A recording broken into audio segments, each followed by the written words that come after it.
Jerry, what we call him Baby's boy. And as you guys can tell, I've already paid him. So he already has his check. But I do want to say, as we begin, this is not a sermon. This is a talk. All right. And when I talked to our former classmate Diane, and I asked her what she wanted me to talk about, and she was asking me to share a little bit about my survival and that kind of thing. And also I thought about just the topic that we deal with a lot. And I have a topic called, please put down your weapon before you shake my hand. And that topic coincides with all the things that we're doing right now with Black History Month, etc. And I would like to start this off. We've all prayed and we can expedite the time. God already knows, He's heard from us. Yeah. And we can expedite the time. I'd like to share with you, please, a quick poem that I've written called Made in America. I was inspired to write this poem. As Jerry mentioned, we went to Louisiana Tech University together. And I even at airline, he can tell you this is not a lie. It's in my book. I'm not here to sell the book, but I brought it. In class, I asked the teacher one day, because we had been told so much about how smart these white kids were. And one day over there at airline, it prompted because she kept us after class one day and asked us if we go to Charlotte Mitchell. And then, of course, I said to her, what are you trying to say? They didn't teach us anything at the black schools.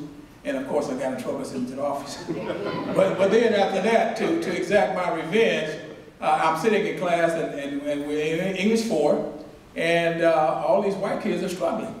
So I kept my hand up, kept my hand up, kept my hand up, and she would never acknowledge it. And then when she finally decided to acknowledge it, Melvin, what do you want? I said, where are all these smart people I've been hearing about? And of course, you know, all the faces turn red, and the black kids start snickering and things like that.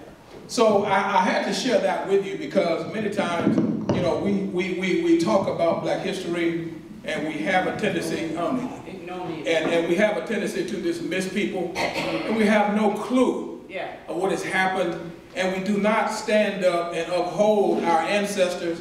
And sadly, our young generation won't even, being an old principal, it was like pulling hen's teeth to when we offered black history to get kids to sign up for black history. It was like pulling hen's teeth when we had black movies and that type thing that talked about slavery and killing. I don't want to hear nothing about that. Look, if you don't know your history, you don't even know what's happening. And sadly, in this country, we have been taught that black history began with slavery. Au contraire, my friends. It began way before then. So please allow me to just share this poem that I wrote in 2009 called Made in America, Cry of a People. Aborted from the womb of Mother Africa, I labor in this humongous adoption agency known as America. It doesn't seem to matter that this vast land of inhabited before and any of us knew it as we know it now. Europeans and others grudgingly denied its existence until they stumbled upon it and falsely labeled themselves as the discoverers, and now boldly refer to its original inhabitants as Native Americans. Over 50 million of the most productive Africans were enslaved to build a new America, as well as other countries. Africa's land was and still is being pillaged of gold, diamonds, and other precious metals. And if you watch the Black Panther, even vibranium. The Egyptian pyramids are over 4,000 years old. Swahilis were sailing the oceans before any man, and that's documented, but you never hear about that. This is evidenced by the full history being told. Their ancestral prowess was noted as early as the 18th century, and is still known as the most structurally sound and attractive in the world today. Made in America. Kano was and still remains one of the most popular trading places in Africa. Made in America. About the year 1200, Kiowa was known as one of the most beautiful towns in the world. Its inhabitants were Swahilis, and their religion was Muslims. British troops attacked the Zulus with Gatling guns and other modern weaponry, significantly outnumbering them, with armies that totaled tens of thousands to mere hundreds of Zulu warriors, only to leave an embarrassing defeat as the Zulu spears and fists brought the British to their feet.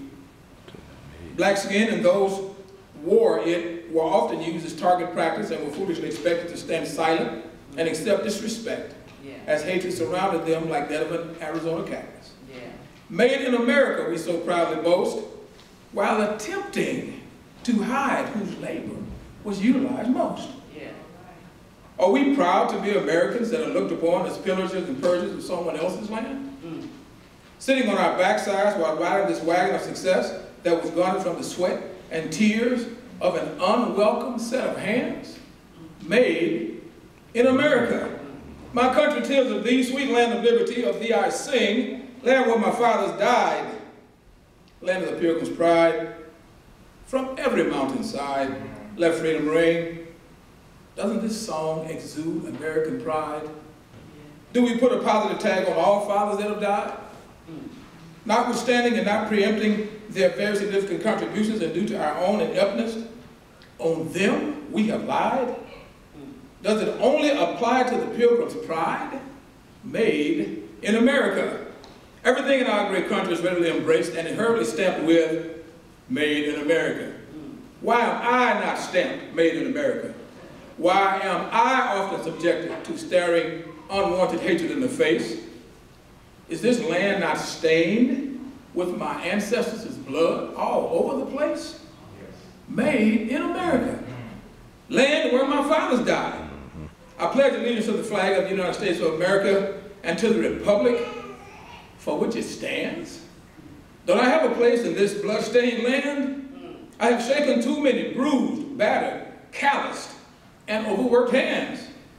The Statue of Liberty asks for our tired, our poor, our huddled masses yearning to be free. I just can't comprehend why after exiting the ship, these statements did not include my ancestors and suspiciously precludes me. What is it that causes people to have those that will not accept being mistreated and spat upon by their detractors, even humiliated in having had their bodies used as tractors? Made in America. Stop the lies and the debates and tell God's truth. He equipped all men with minds, and they all contributed significantly as a great country. We have all worked to produce made in America. Thank you. I want to share that in tribute to Black history and to this speech. I'm not going to preach this, you probably figured out already. I was asked to do a talk, and that's what we're going to do. And we want to talk about, again, please put down your weapon before you shake my hand. And as always, when we're doing the Lord's work, we want to talk about scriptures, and we know Philippians 4:13, I can do all things through Christ who strengthens me. And then we look over at, Proverbs, and we talk about iron sharpening iron. So does one person sharpens another. And then we look at Ephesians, which is going to highlight this whole topic.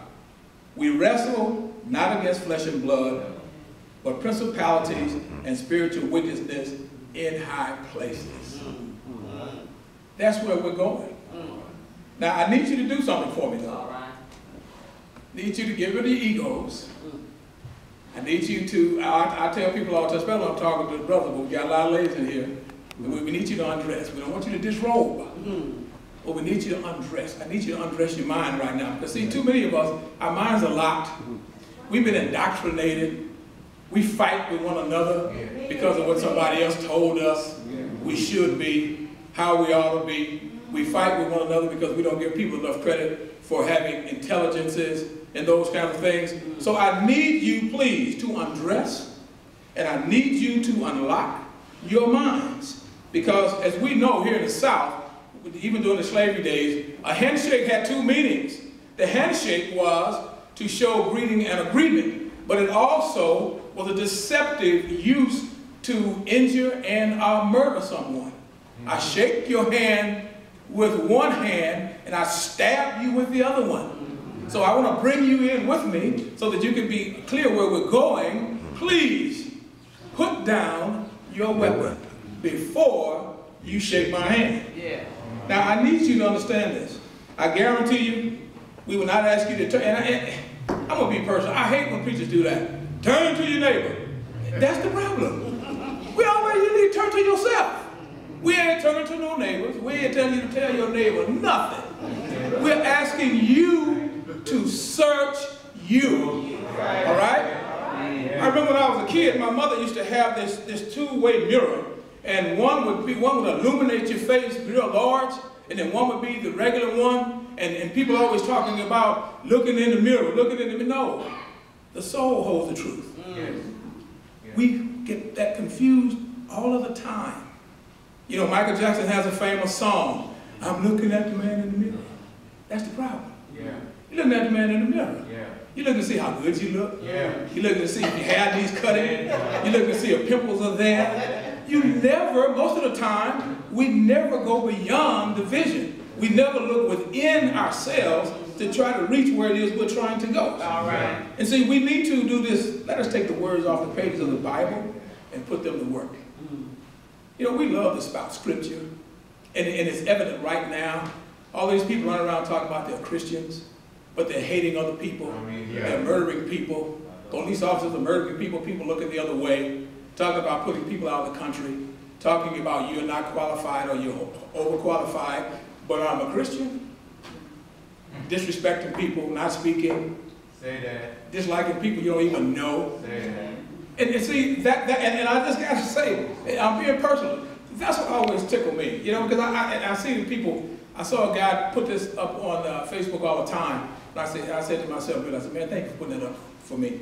Because, and what it simply says is, I have to care for your opinion of me to matter. And that's where people get twisted. Yeah. They walk around looking crazy, face all twisted, looking at you stupid. It's like, man, I hope you get some pride in you, because what you're doing, I ain't caring. I care about you as a human being, but that's as far as it goes. Now, let us take the words off of our lips and put them to work. In other words, I've already asked you, but I'm going to ask you again. Please check your egos, all right? Amen. When I look at me, do I see you? When I look at me, do I see you? Do I embrace your flaws, or do I exploit your indifference? When I look at you, do I see me? Please, put down your weapon before you shake my hand. Am I an author of confusion or a developer of solutions? We ain't looking at the man in the mirror, the woman in the mirror. We're looking within our soul, because you see, the mirror reflects an image, but the soul holds the truth. Yeah. Do I undermine the process or move out of the way and allow it to prosper? You didn't ask me. I have a better idea. Why are you doing it that way? If it were me, I would do this, and if I would do. But you know, I often, and my wife just look at me and say, she said, boy, you crazy. I said, people, I said, man, he had a thought since lunch. You know, once he had a thought since a sandwich. But everybody have an opinion on what you're doing, on what you're saying, on how you do things, like with Colin Kaepernick. Oh, well, you know, it's okay to protest, but he should have done it. Well, why should he have done it? Well, he shouldn't do that. He should stand for the pledge. And I started asking brothers and sisters, because I was the first to admit. I said, man, all these years, I've been hearing the pledge, singing the pledge, standing on the sidelines and all this stuff. I never knew this racist stuff was in there, never taken out, just not sung. So the brother enlightens us, and we out there jumping up and down with white people. Well, he should have done that, boss. Come on. It's Black History. It's Black History Month. Let's get it together. And we still to this day. Still to this day. Still to this day. When I look at me, do I see you? When Colin Kaepernick took a knee, and all of us jumped on the bandwagon, those of us that did, because we didn't want to offend the white people. Refusing to educate ourselves. Refusing, still refusing. So as we talk about putting down that weapon before you shake my hand, we all know that we use this metaphorically, and that's what we run into trouble. Do I undermine the process, and as I've already said, move out of the way, that they will allow it to prosper? Do I do that? Do I do that? Even if I don't understand the process, I'm trying to make sure that things go well and hope that you have things go well and they can move. Do I tactfully twist the truth? Or give integrity and meaning to the project? I don't like it. I wasn't asked. I have all these ideas that I like to impart. Never mind, I never did anything until you brought it up. Now I'm the genius. That's it. I mean, there's some people I know. It's probably not you guys. All right? There's some people I know. I didn't have an idea. I never thought of anything. You mentioned it. You brought it up. Now I'm the genius to your idea. Think about it. It happens all the time.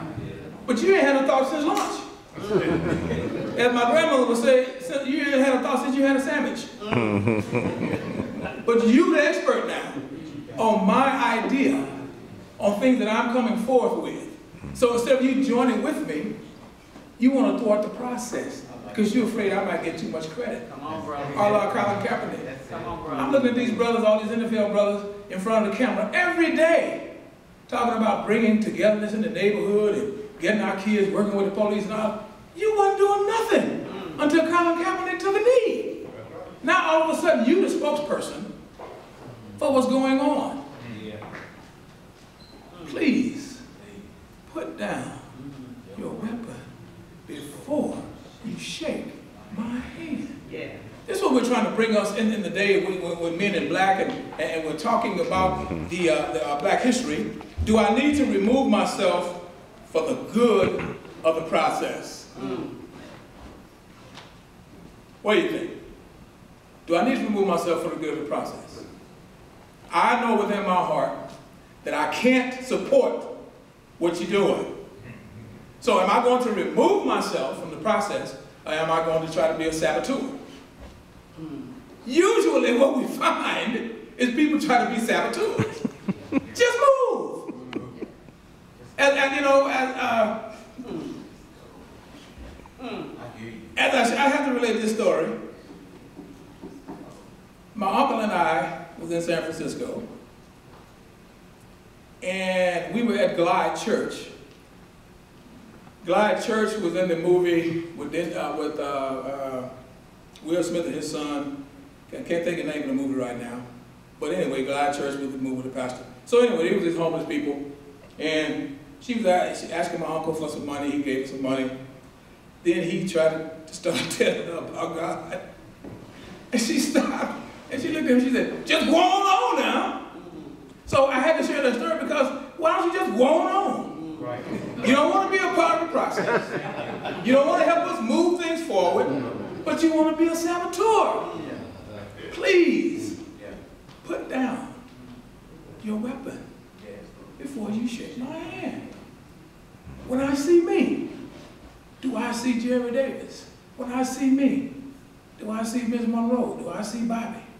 When I see me, do I see them?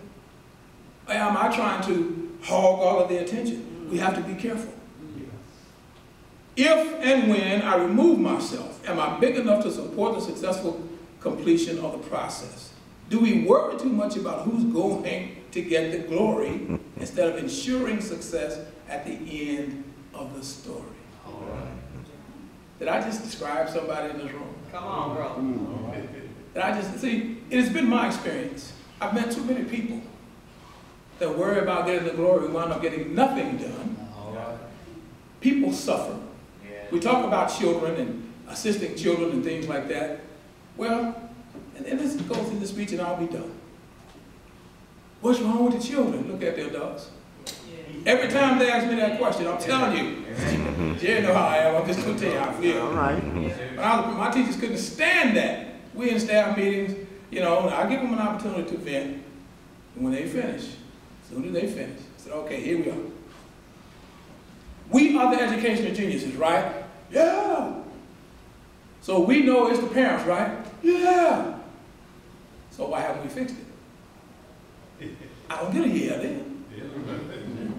Please, put down your weapon before you shake my hand. Because if we have the answers, and we know everything, and we know just how to do it, why don't we tell other people how to do it? Why don't we tell other people how to do it? And that's why when I look at this information and when I think about the things that we're talking about as far as men, you know, I implore brothers to come together and to be stronger. Because we have to understand, we have too many weapons that we use on one another. Our kids flounder. They're on life support. Our wives and our women flounder. Our churches flounder. Because we will not step up to the plate. But we can quote you the Bible. We can tell you we're Christian.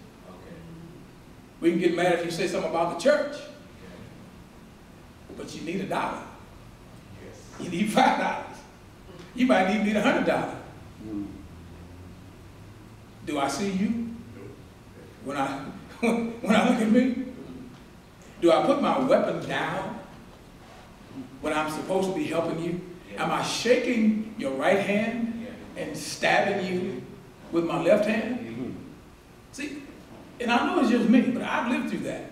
Some of you, and I'm sure some of you have. I know Jerry and I know Bobby personally, and we all have professional lives. I know they've lived through it. You know? And then people say, oh, okay, well, who are you to talk? Well, let me see. Who am I to talk? All right. We've been blessed to write successful educational programs. We've helped get kids out of gangs. We've fed kids that couldn't eat. I mean, just stuff that we all do. And we still do to this day. We've, quote, turned schools around. You know, they call principals now turnaround principals. You know, we have a list of them that God blessed us to be able to do. So when you start looking at other people, do you see you? See, I see myself in other people. I see that kid that's struggling. I see that kid that's having a hard time. I see that kid who just left home and his dad our stepdad just got to beat up his mother. I see him, or her. I see that man who can't take care of his family for various reasons. He may be undereducated, overeducated, facing difficulties on the job because simply of the hue of his skin, or because he may not have been properly prepared, or because they may have chosen to put someone in his place. I see people. I see people. I see people. And I'm asking you, do you put down your weapon before shaking someone's hand? You know, I just want to be clear on that. That's why I asked us, check our egos. Right. Disrobe. Right. Put down the mirror. We want to go inside our heads and inside our hearts. So that's what we are. I just wanted to share that with you today. I don't preach, and I tell my wife that all the time. You know, I'm in the ministry, I'm a minister, and people call me to preach and all that kind of stuff and say, I don't preach. My sermon is working with human beings and working with people and working with myself. Now, I'm closing with this. 28 years ago, I was diagnosed with acute promyelocytic leukemia. We work with people. I'm at the David Rain Center taking football players to be treated for injuries. I'm not there for myself. I have a rash in my chest that wouldn't get well. Dr. Larry Daniels had given me several stuff to put on there that wasn't working. I'm in here acting crazy and raising Cain, laughing, talking with him. He talked me to taking a blood test. 2 hours later, I'm dying, according to the oncologist. Just to fast forward this thing, all within 2 hours. Blood test shows leukemia. Not only does it show leukemia, it shows a rare form of leukemia that if you look on your computers when you get home today and you type in acute promyelocytic leukemia, you'll find about that much on it and it immediately jumps to myeloma. All right? When people talk about believing in God and there are no miracles and all that kind of stuff, chemotherapy didn't work on me. This man here can tell you, he was right there, he and Coach Thrash was right there just about every step. This man right, he can bring me home from the hospital the first time. Back and forth, go to remission, come back, go to remission, come back. So finally, Sean was oncologist said, man, you know, it's nothing else we can do. And then they suggested I go to, and most people never heard of Salmon Cancer Treatment Center in Dallas, Texas, which is the Baylor. And they're supposed to have been on the cutting edge, and they were going to do all this experimenting, and told me I was going to have to be there for 9 months and all this stuff. And And my ex-wife gave my ex-wife a hotel room like Ron McDonald. We were supposed to be there for 9 months, all this kind of stuff. Took me over there. Couldn't even do the experiment. Couldn't get a bone marrow transplant because nobody was a match. Couldn't do the experiment because they'd extracted so much bone marrow until they couldn't even get enough to do the experiment. They got me on the gurney, pushed me down to the room. Then the auditor gets a call, take me back to the room. Mr. Lars, I'm sorry, we got to take you back to the room. Dr. Fay will be in, talk to you in a minute. Dr. Fay comes in, head down, got his other oncologists with him. Mr. Lars, we couldn't get enough bone marrow, so we're not going to be able to treat the bone marrow. And it's called an autologous bone marrow transplant when they try to treat it. Got all the leukocytes out and all that and reinstitute anybody, once you go through radiation. So they couldn't take me to radiation because my bone marrow was not going to be able to replenish itself because I was so deprived of bone marrow from all the tests. So he comes in with his head down, he gives me this long scenario and all of this, and I just simply told him very simply, there's a power stronger than all of us. Okay. And of course he patted me on my shoulder and thought he was doing me a favor by saying, well, you know what's good, you have a good attitude and that makes a difference. I said, but what you don't understand, there's a power stronger than all of us. Yeah. And I meant that. Not perfect, made my share of mistakes, all that. Yes. But I know that there's a stronger power. 4.5 weeks later, supposed to be there for 9 months. Couldn't get the treatment. I'm back at Shreveport at Green Oaks High School, working. Said, man, you don't need to go. You can't go to work, Mr. Lars, because see, the chemo damaged my body severely. It killed my sweat glands, and I don't even take you through all that, But when I had the leukemia, I knew something was wrong. When I shave, I don't have razor bumps. Blood was leaking through my pores. Took me 30, 45 minutes just to stop bleeding to go to work. My skin started turning darker. My teeth started separating. I had these profuse sweats at night. All kind of crazy stuff. I started getting alopecia. I was literally dying on my feet. That's what my book is about, dying on my feet. And people say that God doesn't do miracles. I'm here. As Jerry told you, 28 years later, nothing worked. Chemo didn't work. Nothing worked. Doctors, did all their talking and tried to pacify me and all that kind of stuff, and I kept telling them, that's a power stronger than all of us. I even had one that said, maybe they misdiagnosed you. I said, okay. All the oncologists in Shreveport misdiagnosed me. The people at MD Anderson misdiagnosed me. The people at Salmon Cancer Center misdiagnosed me. All these people misdiagnosed me. I had all the symptoms. They all misdiagnosed me. I got to a point I couldn't even eat. They had to feed me intravenously. Why am I saying that? Because it's imperative that we understand. Put the weapons down. You don't know what people are dealing with. You don't know what people have gone through. Amen. You don't know what you can help support somebody in doing. You don't know how you can move somebody's life forward. Yes. It costs you nothing. Nothing. To put the weapon down. You get your accolades. This happens to us too many times. I'm not pointing fingers at anybody. I'm just having a conversation. We worry so much about getting credit and who's going to get credit. And that's why I said earlier, people thought, he can tell you, people say, oh man, he cocky. No, the fact of the matter is that it don't matter to me what people think. I'm not the one that have to please me, period. With all my flaws, all the mistakes I've made, all the dumb decisions I've made, I know that. I do. That's the part people don't know about me. When they say, oh man, he cocky. No. I'm the most imperfect person I know. I'm the most imperfect person I know. So put your weapons down, ladies and gentlemen. Think about all of the good that we can do in this world. Black History Month. Think about it. We need to teach our children. I love Rosa Parks and Martin Luther King to death.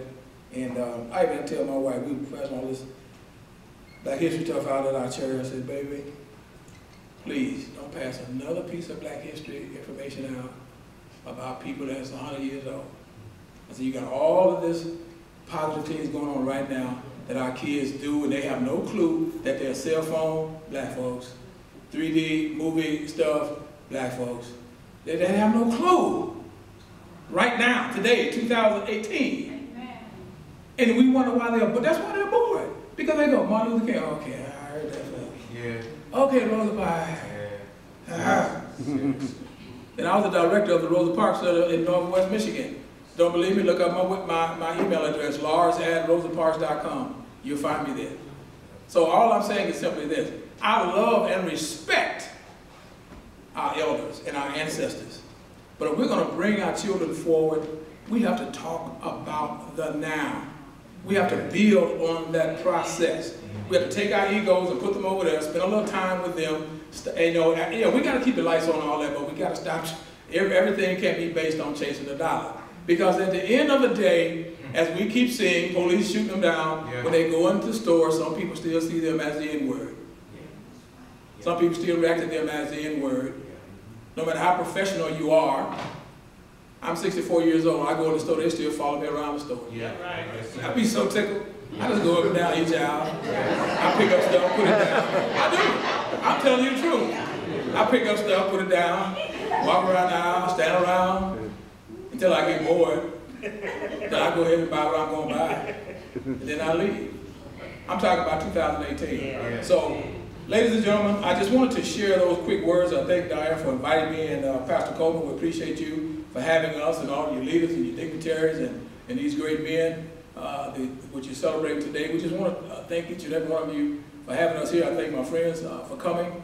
And it's just exciting to me to see people and to be around human beings, period, but especially people of color. And even though my buddy mentioned Grambling, he was telling the truth about that, but I love Grambling, wanted to play at Grambling, but because I was so short, Coach Rob wouldn't give me a scholarship. That's why. And then even he and I transferred to Grambling, but because we were playing in the SWAC, then we weren't going to be able to play for 2 years. So that's how we actually got Louisiana Tech, and everything worked out well for him. I got kicked off the team because I was too black. That's the truth. They ran me off. I ran too much cane, and I ain't having it. So, but it was a valuable experience, and our friendship was close enough and tight enough that we stuck together like that.